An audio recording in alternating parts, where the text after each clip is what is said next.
Good afternoon, Energy Fuels International Associates. Today's training meeting, we will cover important information for our business venture to China. Introduction and purpose. This project is to better understanding of the cultural differences between the U.S. and China and promote respectful, courteous dialogue between our staff and partners in China. Each member of our team needs to recognize the social, political, and environmental values that shape and differentiate Chinese culture from our own. Individualism versus collectivism. China is a collectivistic country that places great value on group harmony, family loyalty, and social order. The needs of the group are held above personal needs. In Chinese society, maintaining face, preserving group harmony, and showing respect are much more important than personal quarrels. Most communication requires high context, meaning a large portion of communication is conveyed through tone, gesture, and shared understanding. Reckoning of time. China has a very long-term conception of time. Citizens care more about a long-term relationship with a partner opposed to a good deal. Relationships and projects are often viewed as ongoing commitments rather than short-term transactions. In daily life, time is respected but flexible.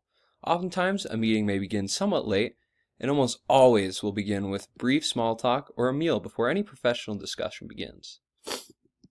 Thinking, creating, and socializing.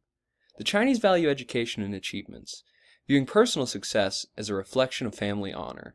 Hard work and persistence are often regarded as the pathways to both moral and material success. Socializing plays an important role in strengthening professional and personal bonds. Group meals, shared traditions, and among other things, reinforce unity and respect. Attitudes towards age.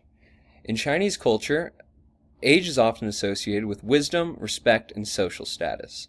Elders are guides in the culture, and the youth are expected to show respect through both language and behavior.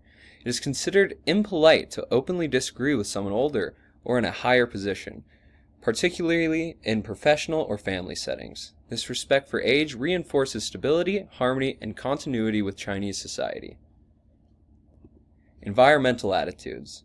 In modern China, rapid industrialization has strained the relationship with the environment, while economic growth has led to the pollution and urbanization challenges. Recent decades have seen a slight shift towards sustainability. However, Chinese philosophy teaches balance and harmony between humans and nature. Many citizens are still deeply connected to nature through festivals and gardens, despite their dirty environment. Quality and diversity attitudes. China is a vast and ethnically diverse nation made up of 56 different ethnic groups.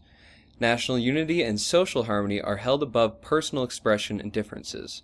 While diversity in language and clothing does not exist in minority regions, Chinese culture generally emphasizes unity and collective identity over individualism.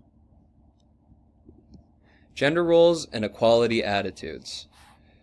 Traditionally, China followed the patriarchal norms where men held a superiority in the home. However, in recent decades, China has continued to follow the norm of modernization, and these roles have shifted significantly. Women are now increasingly represented in higher education, business, and government sectors. Younger generations see this gender equality as a natural expectation. It is now common for both partners in a relationship to share most roles and responsibility of the home. Formality. Formality plays a huge role in China in showing respect and self-control. It is extremely disrespectful to speak loudly, interrupt, or show impatience during conversations. When greeting others, it is polite to offer a slight bow or a handshake with both hands. Discussing politics or culturally sensitive topics should be avoided unless the host has begun the conversation. Punctuality is seen as a sign of respect, and business cards should always be offered and received with both hands. Thank you all for your time, and I wish you all safe travels and good fortune in your ventures.